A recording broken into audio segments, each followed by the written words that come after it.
NDTV Bharat news channel के पत्रकार शोहब सलमानी ने बताया कि समाजवादी पार्टी के अनुसूचित जाति प्रकोष्ठ के प्रदेश अध्यक्ष व पूर्व दर्जा राज्य मंत्री सर्वेश अम्बेडकर ने रविवार को गाजियाबाद आगमन पर कहा कि उत्तर प्रदेश में सत्तारूढ़ भाजपा गुंडागर्दी वाली सबसे बड़ी पार्टी है और पंचायत चुनाव में लोकतंत्र की धज्जियां उड़ाने के बाद लड्डू खा रहे। उन्होंने कहा कि पंचायत चुनाव में सबसे ज्यादा जिला पंचायत सदस्य, बीडीसी और ग्राम प्रधान समाजवादी पार्टी के ही चुने गए थे, लेकिन भाजपा ने जिस तरह से जनादेश का अपमान करते हुए प्रशासन की मदद से गुंडागर्दी करके जिला पंचायत अध्यक्ष और ब्लॉक प्रमुख के चुनाव जीते, उसकी लोकतंत्र में कहीं और मिसाल नहीं मिलती।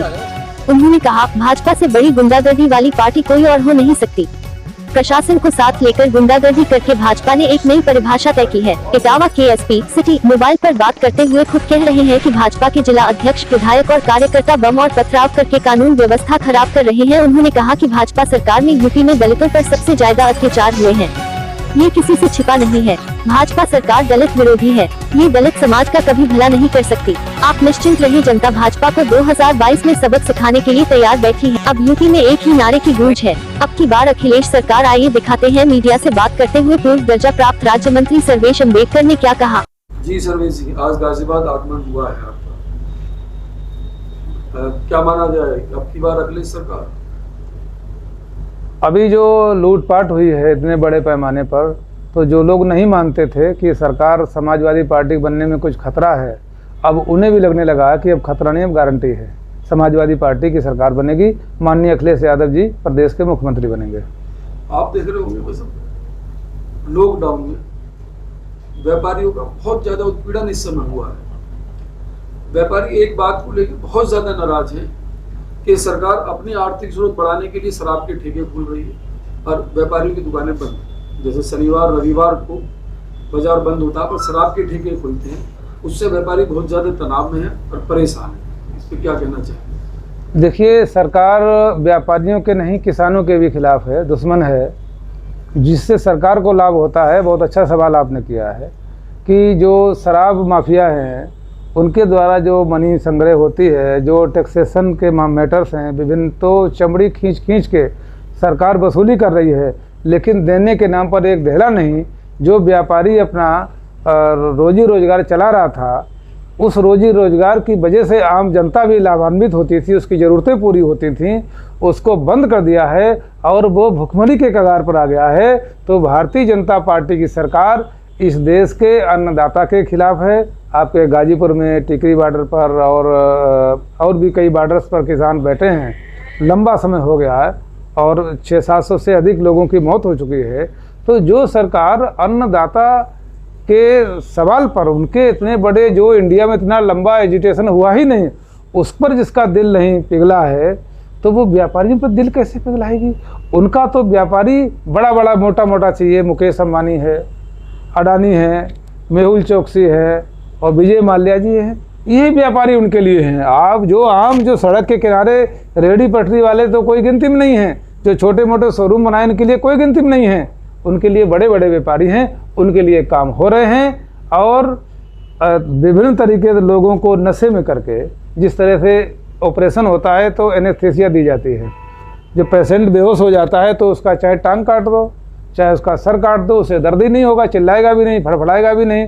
तो बीजेपी सरकार भी नशा बांटकर लोगों को नशे में कर बेहोश करके और उनका हाथ पांव काट रही है। कल क्या होगा यह कोई नहीं बता सकता। इतने भयावह हालात देश और प्रदेश में हो गए हैं। सर्वेश जी, एक बहुत बड़ी समस्या प्रदेश में है, अभिभावक बहुत ज्यादा परेशान है फीस को लेकर, क्योंकि 2020 से लेकर 2000 तक स्कूल बंद है। अभिभावक संघ ने भी धरने प्रदर्शन किए, अभिभावक भी सब सरकारों के पास भी गए, अधिकारियों के पास भी गए कि फीस कम को लेकर के, फीस आधी हो, क्योंकि स्कूलों में पढ़ाई हुई नहीं है।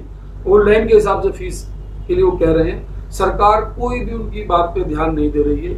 अभिभावक, क्योंकि आर्थिक भाई व्यापार बंद रहे हैं, काम नहीं चल रहे हैं और फीस को लेकर के बहुत ज्यादा स्कूल प्रेशर बना रहा है और सरकार इस पर कुछ भी सुनने को तैयार नहीं। सरकार की मंशा है कि इस देश के लोग जितना जल्दी निरक्षर हो जाएं, निरक्षर भट्टाचार्य हो जाएं, इस देश का जो आर्थिक संसाधन है लोगों के, चूंकि जब आर्थिक संसाधन नहीं है, अगर अभिभावक के पास में आर्थिक स्थिति ठीक ठाक होती है तो वो एफोर्ड कर लेता है कि चलिए दैवी आपदा है, प्राकृतिक आपदा है, इस प्राकृतिक आपदा में पढ़ाई लिखाई नहीं हो सकती तो ऑनलाइन कर, लेकिन जब उसके बाद देने के लिए है ही नहीं तो कहाँ से दे? वो घर बेच के दे, अपनी बीवी के ज्वेलरी बेच के दे, अपना पेट काट के दे, कहाँ से दे? और किसान तो वैसे ही बेहाल है, अभिभावक भी तो किसान ही का बेटा है, मजदूर का बेटा है। किसान तो थोड़ा बहुत भी अफोर्ड कर लेता है, मजदूर कहाँ से अफोर्ड करेगा? तो बीजेपी सरकार की मंशा इस देश के आर्थिक संसाधन को समाप्त करने के है, चाहे वो माध्यम नोटबंदी का रहा हो, चाहे वो माध्यम जीएसटी का रहा हो, चाहे वो माध्यम बेरोजगारी फैलाने का रहा हो, और चाहे वो एजुकेशन का मामला रहा हो। तो बीजेपी की तो ये नीयत है और इस नीयत से देश वाकिफ हो चुका है, इसलिए सत्ता परिवर्तन हर हाल में होगा। भाजपा कह रही है कि सरकार ने जितने वादे किए थे सभी पूरे किए हैं, जैसे 370 धारा हटा दी, राम मंदिर निर्माण चल रहा है, बनवा दिया, उस पर आप क्या कहें? देखिए, धारा 370 जो हटाई है उसको लेके आप लोग जान रहे हैं कि 370 को हटाने की इतनी कोई आवश्यकता नहीं थी, इसलिए कि जिसके खिलाफ होकर के आपने 317 हटाई, उसी से मिलकर के आपने सरकार भी बनाई थी। आपने सरकार क्यों बनाई? आप कब दोस्त हो जाओगे, कब किसके दुश्मन हो जाओगे, ये इनकी कथनी करनी पहले ठीक तो करें। और जहाँ तक राम मंदिर का मैटर है, ये राम मंदिर का मैटर ये न्यायिक मैटर रहा ही नहीं, ये भावनात्मक मैटर है। भावनाओं को समझते हुए, प्रेशर को समझते हुए हम न्यायपालिका ने डिसीजन दिया है, और डिसीजन जो आया है तो उसमें भी केवल आमदनी का जरिया बन गया है राम मंदिर। वहाँ पर घोटाले ही घोटाले हो रहे हैं। ज़मीन भी देख रहे हैं आपको, 8-8 घंटे में लोग 50-50 गुना उस ज़मीन की कीमत बढ़ा देते हैं। इतनी बड़ी महंगाई हो जाती है 8-8, 6-6 घंटे में। तो ये केवल लूटने के अलावा इनके पास कोई काम नहीं, ना इनका राम है, ना भगवान है, ना ईश्वर है। ये उनके नाम पर केवल और केवल धंधा करते हैं, दुकान चलाते हैं। इस मर और खप इस देश की जनता रही है। इसमें सर्वे जी एक सवाल बहुत महत्वपूर्ण है, जिसे जो जनता की इस समय मांग नहीं आई है, चुनाव नज़दीक है, सरकार ने हर चीज़ आधार से लिंक कर दी है। बैंक खाता हो, गैस हो जी, अन्य चीज़ें भी, सब चीज़ें लिंक आधार से हो गई है। जनता की मांग है वोट आधार से क्यों लिंक नहीं हो रही? ये जिस दिन वोट लिंक हो जाएगा उस दिन इस देश में लुटेरों की सरकारें बनना बंद हो जाएंगी। जो ये सरकार के माध्यम से अभी उत्तर प्रदेश के चुनाव में जो डाका डाला गया है, खुलेआम गुंडई तांडव किया गया है, महिला सदस्यों को जनादेश के खिलाफ जाकर के इतने बड़े पैमाने पर लूटपाट की गई है, तो इन लोगों क्या किसी को भी इस तरह के कॉन्स्टिट्यूशनल सीमाओं के इधर उधर जाने का मौका ही नहीं मिलेगा। और ये बहुत ज़रूरी है कि जिस तरीके से अन्य सारी चीज़ों को आधार से लिंकअप किया गया है, वोटर कार्ड को भी उससे लिंक कर दिया जाए, ताकि सारी शंकाएं खत्म हो जाएं। जनसंख्या नियंत्रण कानून पे क्या कहेंगे? जनसंख्या, देखिए, जनसंख्या नियंत्रण कानून जो भारतीय जनता पार्टी की सरकार लाई है, मुझे लगता है कि ये बीकर सेक्शन से दुश्मनी कोई और पुरानी है, उसको निकाल रही है। वो एजुकेशन को बढ़ावा नहीं देते हैं। एजुकेशन तो कोलैप्स कर दी है, कुछ तो कोविड की वजह से हुई है, कुछ भारतीय जनता पार्टी की पॉलिसी की वजह से हुई है। फीस ना दे पाने के कारण, गरीब बच्चों की स्कॉलरशिप ना मिल पाने के कारण, और लोगों के पास मोबाइल ही नहीं है। मोबाइल है तो इंटरनेट नहीं है। अभी सरकारी साइटें तक तो 1-1 हफ्ते के लिए बंद हो जाती हैं, बोले क्यों? सर्वर डाउन है। तो इंटरनेट से जुड़े हुए मैटर में पढ़ाई तो जीरो हो गई है, बच्चे सब आवारा हो गए हैं, और अब इनकी नज़र गई, अब ये इस तरह से बेकार हो गए हैं। तो फिर अब जनसंख्या नियंत्रण के लिए कानून लाओ कि 2 बच्चे से ज़्यादा हो गए तो उसको चुनाव लड़ने का मौका नहीं मिलेगा, उनको सरकारी नौकरियों में जाने का मौका नहीं मिलेगा। तो इस कानून को ला करके इस देश को वो गिरवी रखना चाहते हैं, बेचना चाहते हैं। इस देश के जो 4th क्लास के संसाधनों पर जो थोड़े बहुत लोग सेवाएं दे रहे हैं, उनको भी ख़त्म करना चाहते हैं। अगर इनको सच्चे मायने में जनसंख्या नियंत्रण करना है तो ये समान शिक्षा प्रणाली इस देश में लागू कर दें, असमान शिक्षा जो है उसको ख़त्म कर दें, तो मुझे नहीं लगता है कि जनसंख्या नियंत्रण कानून लाना पड़े। या और भी बहुत सारी योजनाएं ऐसी चल रही हैं, इनका कोई औचित्य नहीं चलाने का, तो उनको भी बंद कर देना पड़ेगा। और ये इस कानून को लाने का कोई औचित्य नहीं है। इससे केवल बीकर सेक्शन का इस देश की 90% जनता की बर्बादी है।